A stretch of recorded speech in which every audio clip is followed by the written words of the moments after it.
Hi folks, my name is Peter Boykin. I'm running for Lieutenant Governor. I wrote this on my page, but I figured, look, it'd be a good time to go ahead and talk about it. So, hey everyone, let's have a chat.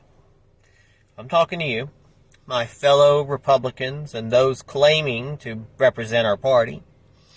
I'm all about making things better, not giving up.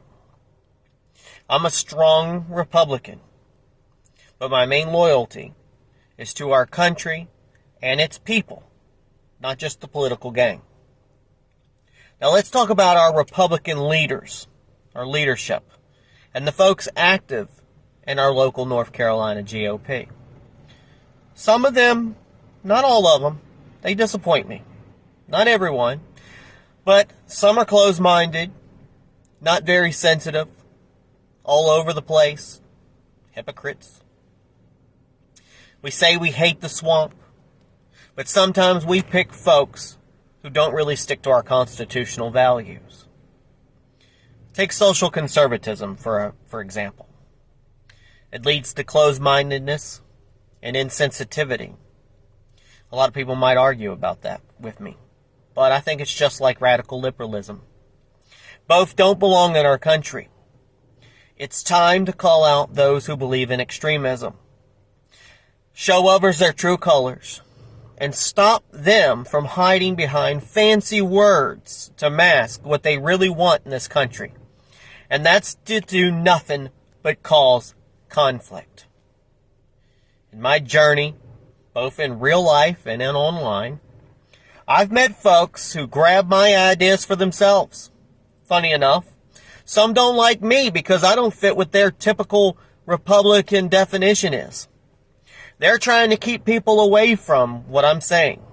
They'll try hard. People within your own party will try harder than even the people who are opposed to you to take away your speech. So winning the lieutenant governor spot would be awesome. It'd be a great bully pit for me to speak. But even if I don't win, it shows those doubters that they're wrong.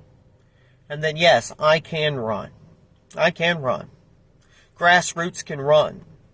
Even if I don't win. It's because I tried. That's what matters. That's what really matters. So many people don't even try. I've been kicked out of rooms, both real and online, by people who don't get our Constitution. Recently, argued about the separation of church and state. People want to say, well, it's not exactly in the Constitution, but the concept is. We can go into that, a whole nother rant. But our government has problems. Our government has problems, but we want to concentrate on small things like that and want to argue. So our government, we have problems, and then we try to fix them. We are trying to fix them. Donald Trump tried to fix them. But we face a lot of pushback. It's like we're the underdogs, dealing with big problems that could mess up America if we don't sort them out. Meanwhile, people don't want us to talk about the problems. They don't want us to fix the problems.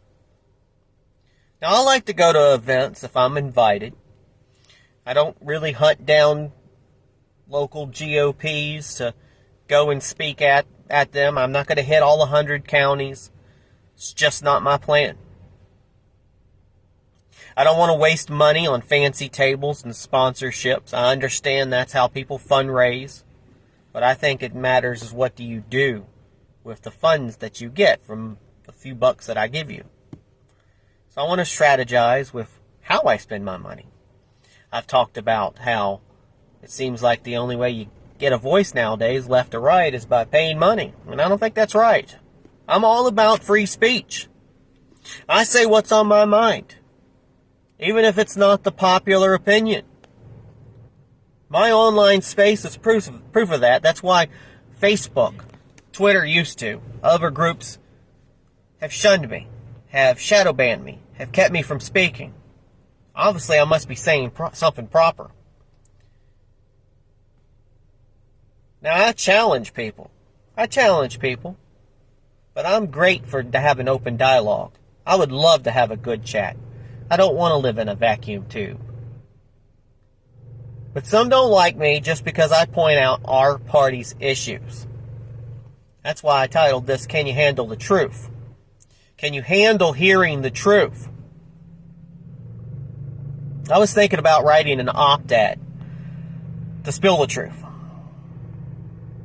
First of all, I'm not into meeting folks as extreme as those on the left. And that's a problem when I run into. Our party might not know it, but it's not doing great.